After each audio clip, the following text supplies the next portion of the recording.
Yeah, Apertum. It doesn't just move, it transforms, right? Yeah, yeah. Into WG999. Wrap G999, exactly. And the journey there is quite something. Yeah, the source material we're working from, it's this technical document, how to bridge G999 and so on. It details, get this, 43 distinct actions. 43 across 3 different web platforms, multiple logins, security checks. It's a masterclass in, well, friction, maybe. Huh. Yeah, friction is a good word. So our goal here isn't just to list the steps, but to understand why so many. What does this complexity tell us? Precisely. We want to dissect this bridging process, why it's needed, why it's this intricate. Okay, so we've broken it down into three main chunks for you listening. First, setting things up on the destination side, getting ready for the swap. Phase 1, yeah. Yep. Getting the bridge ready and grabbing that crucial destination address. Then phase two, the withdrawal from GSPro. This sounds like the real security gauntlet. Oh, it is. Multiple authentications. We'll walk through that. And finally, phase three, finding and actually using the new token, the WG999, in your wallet on the Apertum side, making it visible. Right, the import step, Mm-hmm. because it doesn't just, magically appear. So if you've ever wondered how tokens actually jump between different blockchains, This is a perfect, if maybe extreme, example of what's involved. It really lays bare that trade-off between keeping things locked down, secure, and making them work together. before we dive into step one, maybe we should quickly clarify this wrapping thing. G999 becomes WG999. What exactly is a wrapped token here? Good point. Think of it like putting something in a special container so it can travel on a different kind of train track. Okay. G999, it lives natively on the GSPro network, follows its rules. Apertum network, different rules, different technical standards, they're not directly compatible. So wrapping is like putting it in that container, the Apertum container. Exactly. The bridge process essentially takes your G999, locks it up safely on the GSPro side, holds it in escrow, basically. Okay. And then for every G999 locked, an equivalent WG999 token is minted, like created, on the Apertum network side. Ah, so it's backed one-to-one by the original. Precisely. This WG999 token is like a placeholder or a claim check that follows Apertum's rules, allowing the value to move and be used over there. It represents the locked G999. Got it. A way to make incompatible things compatible. But it needs trust and security. Which brings us right into phase 1, preparing the destination. And our first stop is a web address, https.app.dato1.ai. Right, the first of our three URLs. This looks like some kind of administrative hub. Yeah, essentially, steps 1 to 3 are pretty standard. Go to the site, log in, enter your password, unlock your access, basic stuff. Once you're in, you need to find the right tool. The instructions say click apps, then find bridge. Simple navigation. But clicking that bridge button is important because it actually takes you somewhere else. Ah, okay, a redirect. Exactly. It sends you to the main event for this phase, the actual bridge interface, at https://bridge.apertum.io, our second URL. And the very first thing you have to do there, connect your own crypto wallet. Yep. Critical step. You hit Connect Wallet, choose your wallet type from the list, MetaMask or whatever you use, and give it permission to talk to the bridge site. Standard Web3 interaction, fair enough. Once it's connected, you start telling the bridge what you want to do, define the swap. Okay, so you need to specify. Step 8, select the source network. That's G999 network here. Correct. Then step 9, select the currency itself, G999. And step 10, type in how much you want to bridge over. Makes sense. But then there are these two really important notes before you hit the swap button. Yes, crucial preparatory steps. The first one is kind of obvious. Make sure your wallet, like MetaMask, is actually set to the Apertum network. Right, because that's where the WG999 is going to land. Exactly. But the second note is, well, it's interesting. It tells you to manually go and check the minimum withdrawal amount allowed back on the GSPro.network site. Manually. The bridge doesn't just know this. Apparently not. And that's telling, isn't it? The bridge connects networks, but it seems it can't automatically query every rule like withdrawal minimums from the proprietary GSPro side. So the onus is entirely on the user to double check that beforehand. Feels like a potential snagging point. It absolutely is. If you try to bridge less than GSPro's minimum withdrawal, the whole thing will fail later on. It puts the burden of due diligence squarely on you. Why not automate that check, though? Seems like a basic piece of info. It probably comes down to how closed GSPro is. Allowing an external bridge to constantly query internal limits might be seen as a security risk. Or maybe it's just technically difficult given their setup, so manual check it is. A bit clunky, but okay. Security first, I guess. So you've checked the minimum, your wallet's on Apertum, you've entered the amount, now you click swap, step 11. Right. And clicking swap here doesn't actually move your G999 yet. What it does do is generate the single most important piece of data for this whole operation, Which is? the bridge address. Step 12. This is a unique deposit address generated just for your transaction.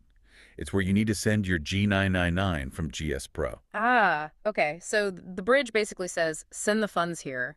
You have to copy that address perfectly. Absolutely perfectly. Copy that bridge address. That's the key takeaway from phase 1. Now you have your destination ready. Which means we pivot, we leave the bridge site, and head over to the source. The GSPro network itself, phase 2 begins. And our third URL, https.gspro.network. The instructions even explicitly warn you to double-check you're on the legitimate site, which is always good advice. Phishing is rampant. Okay, so GSPro, you mentioned this is where the security really ramps That's up. just an understatement. Just logging in is a multi-step process. Steps 13 to 17. Login button, enter your email, enter your password, tick all the agreement boxes, All of them, okay. and then click sign in, but you're not in yet. Nope. Now comes the first layer of two-factor authentication, your 2FA code. Steps 18 and 19. Enter the code from your Authenticator app, click Authenticate. Then you get into your account dashboard. Wow, okay, just to get logged in, that's already pretty serious. And we're just getting started with the withdrawal process. Once you're finally in, step 20, confirm, you have to navigate. Find the financial section, step 21. Select G999 from the dropdown, step 22. Standard account stuff so far, but now we need to use that bridge address we copied. Exactly, and GSPro makes you formally register it first. You can't just paste it into a withdrawal field immediately. Ah, like whitelisting an address. Precisely. Step 23, click Add New Withdrawal Address. Step 24, paste the bridge address you copied earlier. Step 25, give it a label or a name, something you'll recognize, like Apertum Bridge. Okay, labeling is good practice anyway. Then step 26, click the button also labeled Add New Withdrawal Address, and step 27, click OK on the confirmation pop-up. So a whole mini process just to register the destination. Security again. GSPro treats this bridge address like any external address potentially risky. By making you register and label it, it forces a confirmation step. It ensures you, the logged-in user, explicitly approve the specific outbound route. It prevents sending funds to an accidental or malicious address you haven't vetted. Makes sense. Protects against typos or pasting the wrong thing. Absolutely. So the address is now registered and approved in your GSPro account. Now you can actually set up the withdrawal. Okay, finally. Step 28. Enter the amount to withdraw this should match the amount you put into the bridge earlier. Critically important, yes. Then step 29, select the bridge address you just labeled from the drop-down menu of your saved addresses. Got it. And step 30, click withdraw. Surely that's it. You'd think so, wouldn't you? But no, GSPro doubles down. More security. Oh, yes. Immediately after clicking withdrawal, it hits you with another 2FA prompt. Step 31, enter a new 2FA code. This one is specifically to authorize this transaction. So one 2FA to log in, another 2FA to withdraw. Correct. You enter that second code, click Confirm Withdraw, step 32. And even then, you are still not done. Seriously, what else? The final layer, step 33. You have to check your email. GSPro sends a withdrawal confirmation email to your registered address. You must open that email and click the approval link inside it. Wow. Email confirmation on top of double 2FA. That is thorough. It's intense. Only after you click that email link and then click OK back on the GSPro site, step 34, is the G999 actually released and sent to the bridge address. Okay, let's recap phase 2 because that was a lot. Log in with 2FA, navigate, register the address, initiate withdrawal, confirm with the second 2FA, then confirm again via email link. That's the gauntlet. Over 20 distinct actions just for the withdrawal part. It really highlights how protective GSPro is of assets leaving its ecosystem. High friction, but high security. Okay, so we've navigated the labyrinth.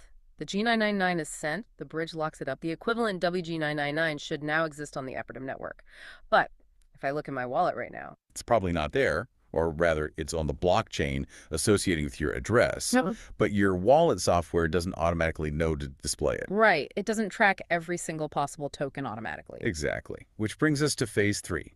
Finding the token's details and telling your wallet to show it. And for this, we need the token's contract address on Apertum, its unique identifier on that chain. Correct. So we need to go to our final URL, the Apertum Block Explorer, https://explorer.apertum.io. The public ledger for the Apertum chain. Yep. Once there, step 36 tells us to click on Tokens, maybe again, depending on the interface, basically navigate to the list of tokens on the network. And then, You'll likely need to scroll or search through that list to find the specific entry for wrapped G999. wG999. Okay, find the right token in the list. And step 37 is crucial. Copy the contract address associated with that wG999 token. Again, copy it perfectly. This address is like the token's blueprint on Apertum. This feels like a very crypto-native step. You don't just get the token, you have to go find its official address on the public record. It really underscores the user autonomy, doesn't it? In decentralized systems, you often need to interact directly with the chain's data like this. The block explorer is the source of truth. Okay, so we have the wG999 contract address copied from the Explorer. Now what? We're done with websites. Done with websites. Now you go back to your own wallet application, MetaMask, Trust Wallet, whatever you used back in phase 1. Right. The final steps happen inside the wallet itself. Steps 38 through 43. Usually you'll look for some kind of menu, often 3 dots or a settings icon, step 38. Then find an option like import tokens or add custom token, step 39. Okay. Super important. Make sure your wallet is still set to the Apertum network, step 40. Yeah. Because you're importing a token on Apertum. Got it. Network check. Then step 41. Paste the wG999 contract address that you just copied from the Block Explorer into the token contract addresses field. And the wallet should recognize it.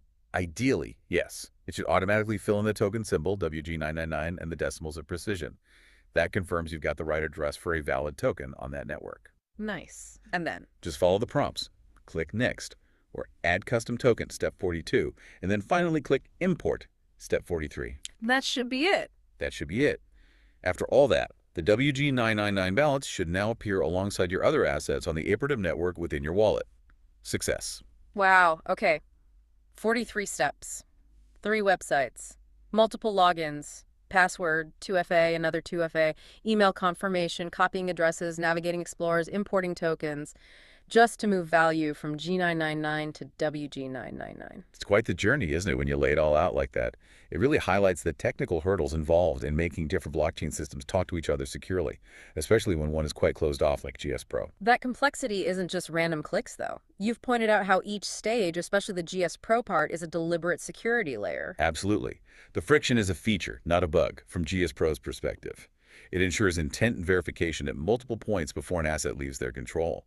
The wrapping mechanism itself is the bridge, but accessing it requires navigating these security gates. So stepping back, what does this intense process tell us about the bigger picture? About crypto adoption, interoperability? Well, it tells us that true, secure, decentralized interoperability is still hard. This is a specific bridge for 2 specific networks. And look at the effort involved for the user. Yeah, it's definitely not one-click simple. Not at all. And this complexity is currently the price you pay for moving assets trustlessly between distinct environments using mechanisms like wrapping. The future improvements will likely come from abstracting these steps away from the user. Automating things like the address registration, maybe bundling the confirmations. Exactly. Can bridges become smarter? Can wallets become more proactive in finding and suggesting tokens you've received? That's where user experience needs to improve. But automation always brings its own questions about where the trust is shifting. Which leaves a final thought for you, the listener. When you hear about projects promising seamless, instant cross-chain swaps, what's happening under the hood? Right. What complexities, like the 43 steps we just walked through, are being hidden? And who are you trusting to handle those steps correctly and securely? Is it truly decentralized, or are you relying on a new intermediary? Something definitely worth considering as you explore this evolving space. That's our deep dive into the G999 to wG999 bridge. Thanks for joining us.